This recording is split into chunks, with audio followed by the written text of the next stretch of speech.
quelques années, le corps du journaliste Martinez Zogo avait été retrouvé mutilé, totalement mutilé, torturé. Il avait finalement assassiné. Après quelques enquêtes, on avait découvert que sa torture, son assassinat et sa mutilation avaient été faites par les agents de la DGRE, les services de renseignement camerounais. Et les noms des personnes les plus importantes et les plus haut placées sur le sérail politique du Cameroun avaient été mentionnés comme étant impliqués.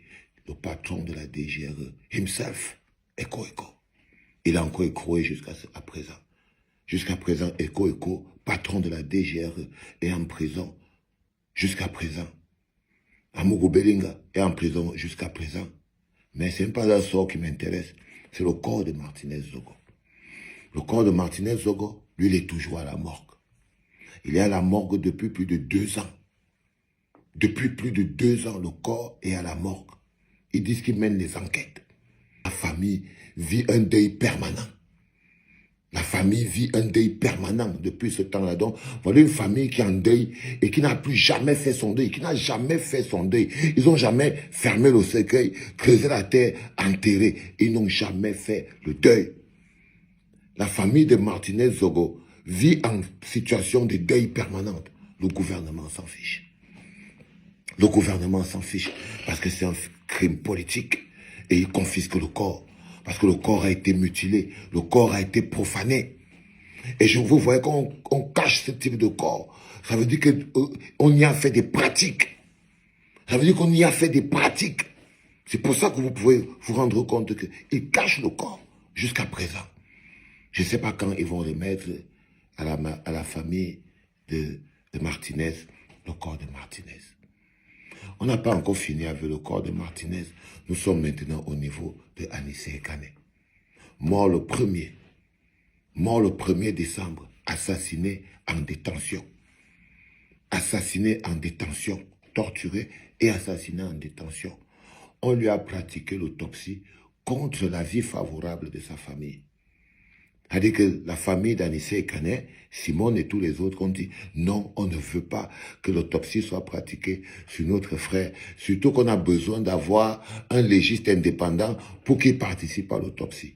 Ils ont forcé l'autopsie contre l'avis de la famille. Donc eux, ils profanent les corps sans problème. Je veux dire que c'est un gouvernement qui atteint le niveau le plus profond du cannibalisme. Donc ils profanent les corps. Ils ont profané le corps d'Anissé Kane contre la vie de la famille. Pensant pouvoir le vider de toute sa magnétique. Parce que quand on profane un corps, c'est parce qu'on veut vider ce corps de toute sa symbolique. On veut vider ce corps de toute sa magnétique. On veut vider parce qu'au-delà de ça, il y a un aspect très spirituel et profond derrière. Et qu'il cache le corps d'Anissé Kane, qu'il lui pratique une autopsie alors qu'en fait on n'avait pas besoin de faire d'autopsie. Les causes de la mort d'Anissé Kane sont claires. Torture, on lui a retiré son droit de respirer.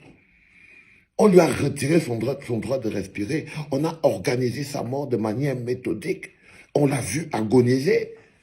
Il a appelé au secours. Sa famille a appelé au secours, sa famille politique a appelé au secours. Donc ils voyaient avec leurs yeux, devant leurs yeux, Anissé Kane en train de mourir. C'était juste leur plan.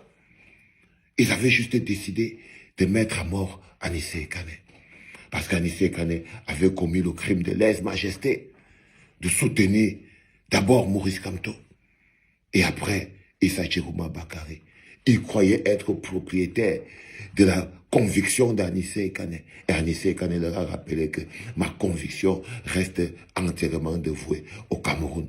Même si vous pensez qu'on a bu la bière hier, on a bu la bière mardi, on a bu la bière mercredi, ma conviction va à mon peuple.